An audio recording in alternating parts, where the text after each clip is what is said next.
During the Russian war in Ukraine, Belarus has been acting as a de facto Russian ally. The landlocked country has been run by President Alexander Lukashenko since 1994 and has maintained close ties to Moscow. From its shared border with Ukraine, Belarus has allowed Russian troops to use its territory as a staging ground, and Russian missiles have been fired into Ukraine from Belarusian territory.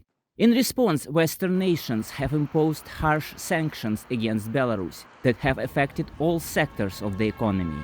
President Lukashenko has defended Russia's invasion but has not committed troops to the fight. Belarusian troops never crossed the Ukrainian border supporting Russia. And I think this never happened in part because inside Belarus, military establishments made it clear to Lukashenko that if it were to happen, it's quite likely a large proportion of Belarusian soldiers will change sides to support Ukraine.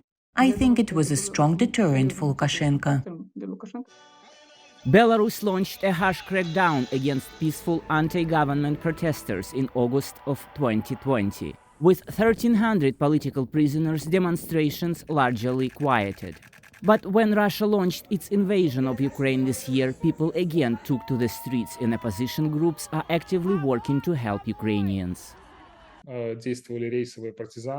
Guerrilla fighters are operating. They tried to slow down the advancement of Russian troops to the Ukrainian border. An information resource, Belaruski Hayun, posts in real time, informing its readers about Russian aircraft takeoffs from the territory of Belarus, as well as about rocket launches, trying to give Ukrainians enough time to respond and get to safety.